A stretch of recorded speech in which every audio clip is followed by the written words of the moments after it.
watching the station covering all of the DMV.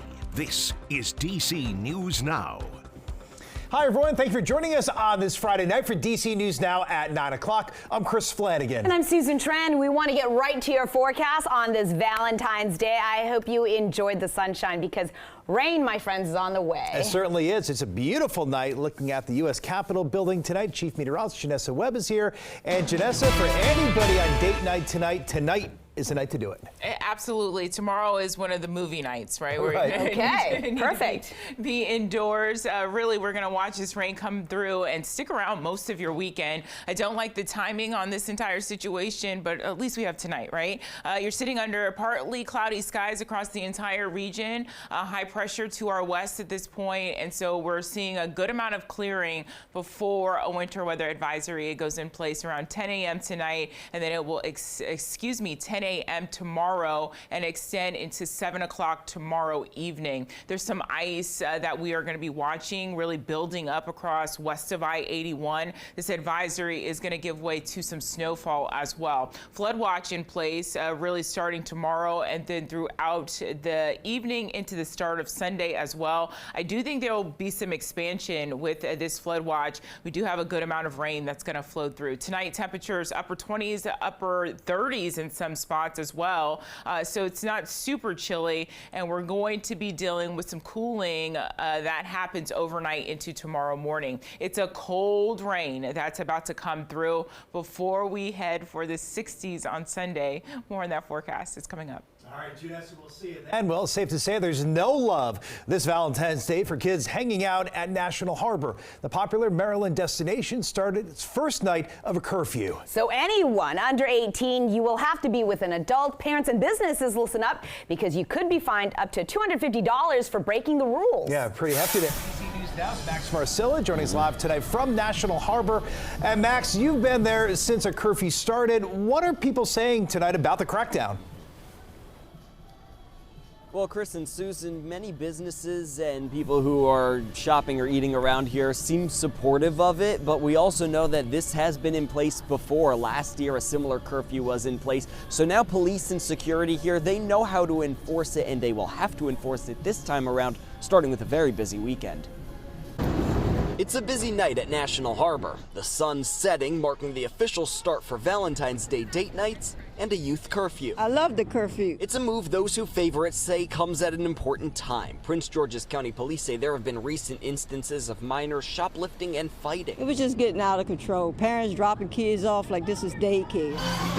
The impacts of this curfew will be new to the Yard Milkshake Bar, which opened a few months ago. But Jada Winchester, who works here, says she spent time in both a curfew-less and curfew-implemented National Harbor. When there isn't a youth curfew, I do want to say a little bit more of chaotic things do tend to happen here a little bit more. That hope for a sense of security, safety, and general calm is both the police department's goal and the goal of National Harbor, which is publicly promoting the curfew with signs and billboards going up as the sun went down and the curfew officially started. I hope with the youth curfew that it does tend to make like our youth think, okay, like this is somewhere we can have fun, we can let loose, but you know, it's not somewhere that you can really just come and just openly do stuff like that. The curfew comes as anime fans from all over, including teenagers, are here for a weekend convention at the Gaylord. Oh yeah, it's packed.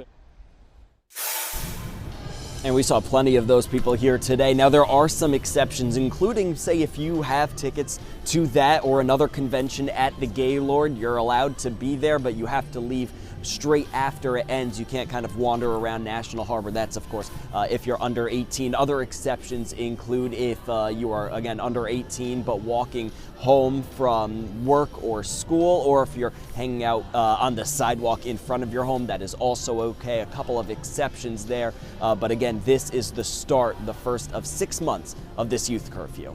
Live at National Harbor, Max Marcilla, DC News Now. All right, all you kiddos, you've been warned. New tonight in the district, bullet holes in a Metro Access van. You could see crime tape surrounding that van as police investigated. They say the gunfire at Rochelle Avenue in Capitol Heights damaged the van, but the driver and 3 riders, they were not hurt. You can see the bullet hole right there. They're still waiting to learn why someone would shoot at the van. Well, tonight, critical updates in the mid-air collision over the Potomac River 2 weeks ago. The NTSB giving us an update today. They point failures that possibly led to the crash between that American Airlines flight and Black Hawk helicopter. The tragedy killed all 67 people on board.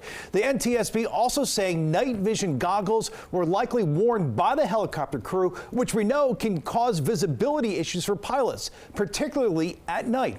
While the final report still has to be issued, DC News Now weekend anchor Ben Dennis has found complaints about night vision goggles during the training military flights like the one 2 weeks ago. He's also tracking several near misses involving helicopters near Reagan National. And Ben, certainly a lot to unpack here. Plenty indeed, and a lot still yet to learn. The feds also are looking into complaints about near misses near Reagan National over recent years involving helicopters. We've also found complaints filed from helicopter pilots who have cited issues seeing with night vision goggles on training missions elsewhere. The details we lay out in this report. Tonight, new findings about the moments leading up to the tragedy on the Potomac River 2 weeks ago. The NTSB says the Black Hawk helicopter crew may not have heard a critical direction from the tower to pass behind the American Airlines jet because the crew's microphone may have been on and canceled out audio coming in. Radio transmission from the tower was audible on both CVRs, directing the Black Hawk to pass behind the CRJ. Pass behind the may not have been received by the Black Hawk crew. Also new, the first acknowledgement the Army crew likely wore night vision goggles, part of routine training. Had they been removed, the crew was required to have a discussion about going unaided. There is no evidence on the cockpit voice recorder or CVR of such a discussion. Problems seeing with night vision goggles have been documented for years. These two complaints filed with federal aviation officials at unknown airports allege near collisions involving these goggles during training exercises and while on the same type of Black Hawk helicopter. A complaint in 2016 alleges a pilot took evasive action to avoid hitting another Black Hawk, saying it is often difficult to judge distances at night under NVG's night vision goggles. A 2015 complaint says a student pilot nearly hit another helicopter, saying the aircraft was difficult to see while wearing goggles. This video from the FAA even acknowledges a similar problem. It was posted to YouTube 4 years ago. Pilots using night vision goggles are unable to see certain lights. The inability to see lights that would be visible with the naked eye, but are invisible when using goggles, has created a safety issue for helicopter pilots. And at Reagan National specifically, pilots who've flown in the area described issues with night vision goggles. It might not be the direct cause, but it certainly could be a potentially contributing factor. You just can't see them even with goggles on. Goggles actually make it worse down there. It's so bright. So a lot of times we would flip our goggles up going through that area. The feds acknowledge the helicopter surveillance interface with the tower was not working. They're trying to figure out why. Plus, they'll do a visibility study into what may have been seen from the cockpits of both flights, including what may or may not have been seen with those night vision goggles. For DC News Now, Ben Dennis, back to you. So many questions still, Ben, thanks. Meanwhile, in the Commonwealth, a Virginia man sentenced to 30 years in prison for raping a drunk 15-year-old girl in the Manassas parking garage. Philip Michael Brown was convicted in September. Investigators say he picked up the girl who had asked for help, then drove her to the parking garage where he raped her. She was found hours later in the Manassas City train station bathroom. Now, Brown was tracked down through GPS trackers on the girl's phone. Now, DNA evidence at the trial proved that Brown sexually assaulted that teen. Over in Maryland, police in Prince George's County need your help finding the stolen dog. They say Donovan, also known as Donnie, was stolen from a car that was outside of a business in Silver Hill Road in Suitland.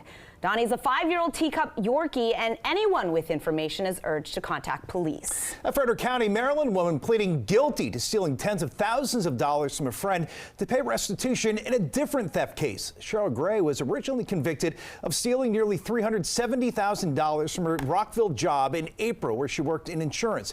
She was ordered to pay $63,000 in that case.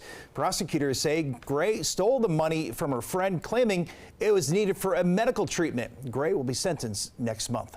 Well, staying in the district, President Trump expected to sign an executive order cracking down on public safety and beautification in D.C. That order could include directives to clear homeless encampments and clean graffiti.